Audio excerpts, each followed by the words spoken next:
friends, welcome back. Today we are going to get into the anterior kinetic chain as depicted by Joseph Schwartz and look at how it plays into carpal tunnel, wrist pain, forearm pain. The anterior kinetic chain really hones in on these muscles. So I went over this in the very first episode of assessing the different aspects of your grip and your hand and wrist strength. So this would be any of the motions that we're doing this, or this, or this, moving away. So it's basically anything moving away from you or moving away from the midline. One of my favorite ways to get at sort of the front of chest portion is I am doing it. The left side already fell off. There goes the right. Using a cupping set to get at the pecs to anterior deltoids. You could also use any type of a massager. You could obviously use your hands. I call it kind of like you're smearing on your pec. Yoga ball would be another great way because we're really just talking about opening up the abdomen in full body extension, which is a backbend. So even laying over a yoga ball, you had access to an inversion table. Combining that with some type of abdominal massage would be ideal. Another way to get at breaking up the tension in the forearms, as it were, would be to take voodoo floss and compression wrap your forearms and kind of additionally squeeze. What I'm going to go over is just something kind of basic that I do a bit more of an esoteric version in with clients. So I kind of look at each of the 5 finger lines as being like a guitar string, and that I kind of am trying to elongate each of the guitar strings by going fret by fret. So I start where I can kind of feel the pinky finger, and then I'm thinking of I'm kind of rolling this way and then counter rolling my hand the other way. So it's sort of like wringing out your forearm. And then in session, I go in and I actually like take that down into each finger. We're mostly going to focus on the forearm here. So now I'm doing my 4th finger line. You could also add in some opening and closing of the hand as well as some hand circles as you do this.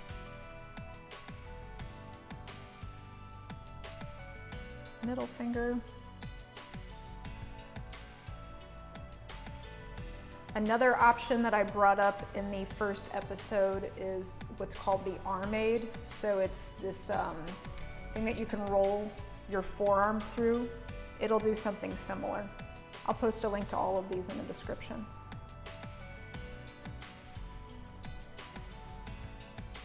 Okay, last one. And with the cupping, what's nice is for a lot of people are really tight in their upper arms and they don't realize it. So you can use, I'm gonna flip to the other side. You can use any type of oil like jojoba or massage oil, like a gentle neutral oil. You could probably use coconut oil, to be honest. And then use the cupping set, but then kind of drag it along. That'll break up a lot of the fascial tension in the upper arm. And depending upon the size and the amount of excess skin grab that you have in the forearm, you could actually do that cupping set down in through the forearm as well. And then lastly, as I'm doing this, another tip that I really use, it's a trigger point releaser for the hand. It's a hand massager that isn't explicitly looking at extensors, but it's another great way to break up tension in the hand.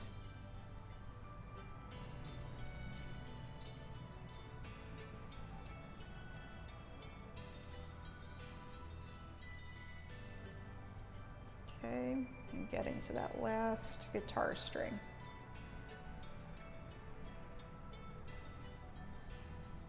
So the main lower body aspect to this anterior chain is the adductors.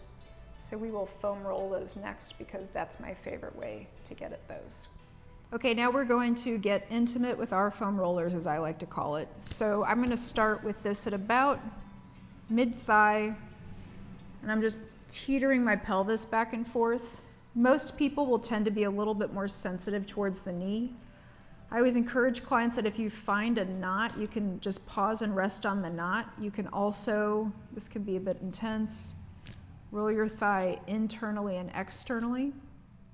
You can also kind of get right up at the crease too by really wedging in, and a lot of people are tender there and they don't realize it. Okay, I'm gonna pop to the other side. Obviously, any other type of massager situation totally works here.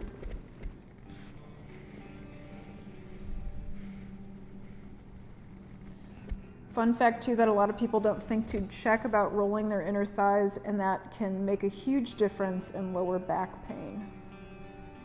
So if that's something you suffer from or you know somebody who does, people forget about the inner thighs.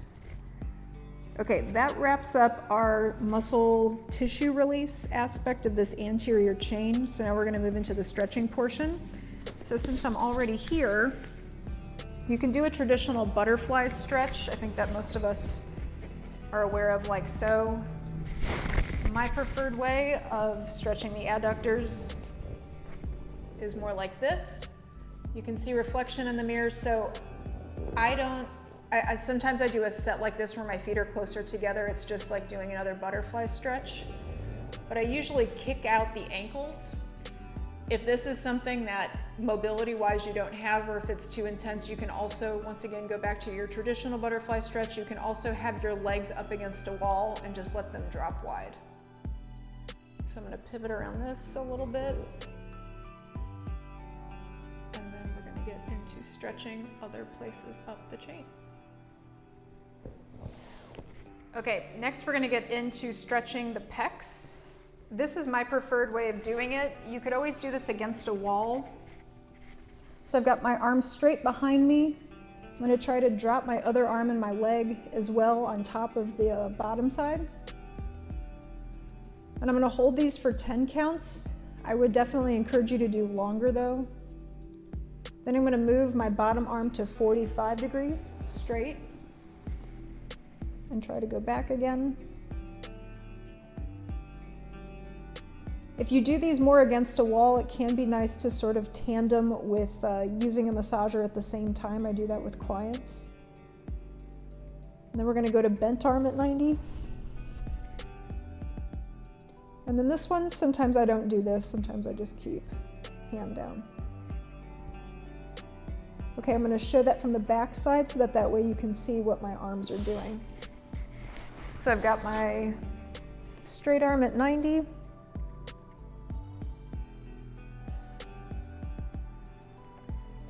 Straight arm at 45.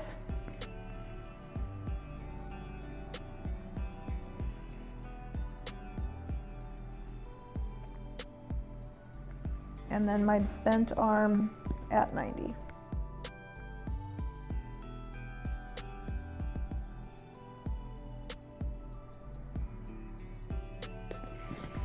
And then while I'm here, let's also look at stretching the wrist extensors. So one way you can do that is trying to keep knuckles together in a fist and straighten them away from you.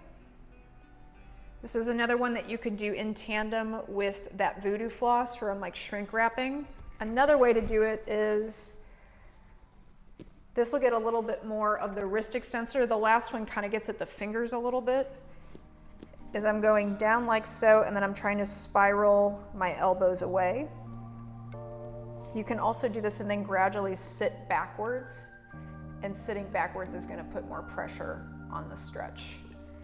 Lastly, another option, this is a little bit more of a massage option, is you pin and drag down with your fingers, like you're trying to stretch the skin on the back of the wrist. So I'm doing like so. Now this line really encompasses the oblique structure to the front of our body. So one way you can kind of relax your obliques is just to do a standing twist and then really focus on your breath. We can also look at this as, again, right, we're trying to stretch backwards. This is what I mentioned about the yoga ball in the beginning. You can also just try to backbend and support your head, and then just take turns trying to push each hip forward to stretch out the front of that side.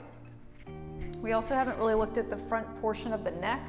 This is another one where if I just pin and then let my head fall away from that. So I've got my fingers just above my collarbone, and then I'm letting my head stretch the opposite direction back.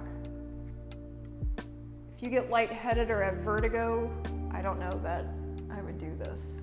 You could do this lying down though, and just kind of have a pillow under your head. One last stretch before we get into activation. My hands are behind me. Ideally, your fingers are touching. This can get pretty intense. This is stretching the front of the arms or the biceps. Spreading fingers, and then you start to shimmy your butt forward as far as you can go. This is another one where I try to hold for a minute or more, but some days I get kind of nervy pains. So if you get any nervy pains, I wouldn't do it. Or just ease back. Another option, and this may be where your range of motion is to just have arms behind you. So that's our last stretch portion. Now we're going to get into activation. So we've stretched all through this diagonal, and now we're going to try to get those diagonals to talk to one another.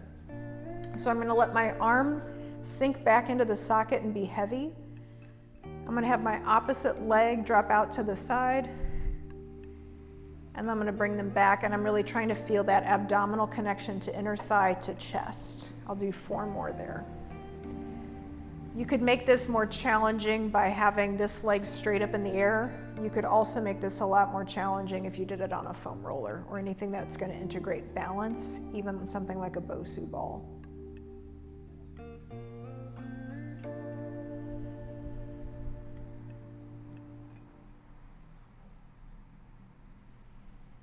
Okay, then I'll drop this to the other side.